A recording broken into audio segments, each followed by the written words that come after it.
മധുരക്കിഴങ്ങ് പ്രമേഹ രോഗികൾക്ക് കഴിക്കാമോ? Hi everyone, welcome back. ധാരാളം ആരോഗ്യ ഗുണങ്ങളുള്ള ഒന്നാണ് മധുരക്കിഴങ്ങ്.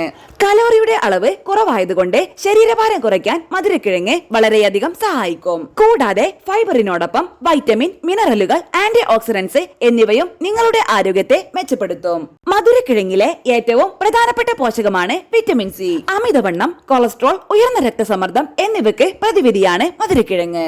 അന്നജവും നാരുകളും മധുരക്കിഴങ്ങിൽ കൂടുതൽ അടങ്ങിയിട്ടുള്ളതിനാൽ പ്രമേഹ രോഗികൾക്ക് വളരെ മികച്ചൊരു ഭക്ഷണമാണിത്. മധുരമുള്ള രുചി കാരണം മധുരക്കിഴങ്ങ് രക്തത്തിലെ പഞ്ചസാരയുടെ അളവ് വർദ്ധിപ്പിക്കുമെന്ന് വിശ്വസിക്കപ്പെടുന്നു. പ്രമേഹ രോഗികൾക്കും മധുരക്കിഴങ്ങ് കഴിക്കാം. മധുരക്കിഴങ്ങ് കഴിക്കുന്നത് ശരീരത്തിലെ ഇൻസുലിൻ അളവ് സന്തുലിതമാക്കാൻ സഹായിക്കുന്നു. എന്നാൽ മധുരക്കിഴങ്ങ് പരിമിതമായ അളവിൽ കഴിച്ചാൽ മാത്രമേ ഈ നേട്ടങ്ങളെല്ലാം കൈവരിക്കാനാകൂ. മധുരക്കിഴങ്ങ് ശരിയായി വേവിച്ചെടുത്താൽ രക്തത്തിലെ പഞ്ചസാരയുടെ അളവ് കൂടുകയില്ല. മധുരക്കിഴങ്ങിൽ ഉയർന്ന ഗ്ലൈസീമിക് സൂചികയുണ്ട്.